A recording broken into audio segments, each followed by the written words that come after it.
સૌરાષ્ટ્ર બાદ ઉત્તર ગુજરાત અને અમદાવાદમાં ધીમી ધારે વરસાદ શરૂ થયો છે। હવામાન વિભાગની આગાહી પ્રમાણે આજે પણ વરસાદી માહોલ જામ્યો છે। તાજા અપડેટ પ્રમાણે અમદાવાદના કેટલાક વિસ્તારોમાં બપોર બાદ સાંજે વરસાદ શરૂ થયો છે।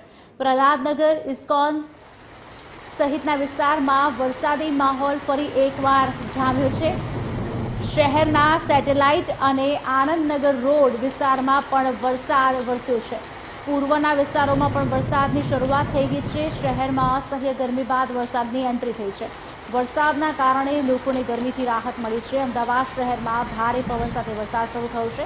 અમદાવાદના SG highway, Vejalpur, ISKCON satellite સહિતના વિસ્તારોમાં વરસાદ વરસ્યો છે।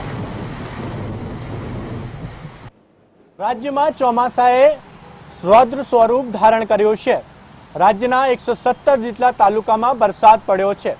મહત્વની બાબત એ છે કે મોડી સાંજથી અમદાવાદ શહેરના તમામ વિસ્તારોમાં વરસાદ પડી રહ્યો છે, જેમાં એસજી હાઈવે, પ્રહલાદનગર, વેજલપુર અને તમામ વિસ્તારોમાં જે છે તે વરસાદ પડી રહ્યો છે।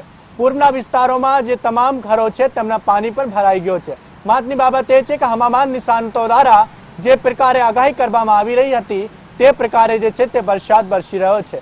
હાલ તો ગરમીમાં લોકોને રાહત મળી છે, પરંતુ જે લોકો ઓફિસથી ઘર તરફ જઈ રહ્યા છે તે ખૂબ જ હાલાકી ભોગવી રહ્યા છે, કારણ કે જે રીતે રોડ ઉપર પાણી ભરાવાનું હોવાના કારણે તે ઘર સુધી કેવી રીતે પહોંચે તે સૌથી મોટો સવાલ જોવા મળી રહ્યો છે। હાલ તસવીરો આપને એસજી હાઈવેના બતાવીશું કે જ્યાં તમામ વાહન ચાલકો જે છે તે પોતાના ઘર તરફ રવાના થઈ રહ્યા છે। જે રીતે વરસાદની આગાહી કરવામાં આવી હતી તે આગાહીના પ્રમાણે જે છે અમદાવાદ શહેરના કેટલાક વિસ્તારોમાં જે છે વરસાદ વરસી રહ્યો છે। હવામાન વિભાગ દ્વારા જે છે તે આગાહીના અનુસારે શહેરમાં જે રીતે વરસાદ ઠપકી રહ્યો છે તેવામાં તમામ જે વિસ્તારોમાં વરસાદ પડી રહ્યો છે। મહત્વની બાબત એ છે કે જ્યારે વરસાદના સાથે સાથે લોકો પણ જે હેરાન થાય છે તે મુશ્કેલીઓમાં પણ મુકાય છે અને સાથે જે રીતે પોતાના વાહન મૂકીને પોતાના ઘર તરફ રવાના થઈ રહ્યા છે। કેમેરામેન તુષારના સાથે શિવાંશુ સિંહ, TV13 અમદાવાદ।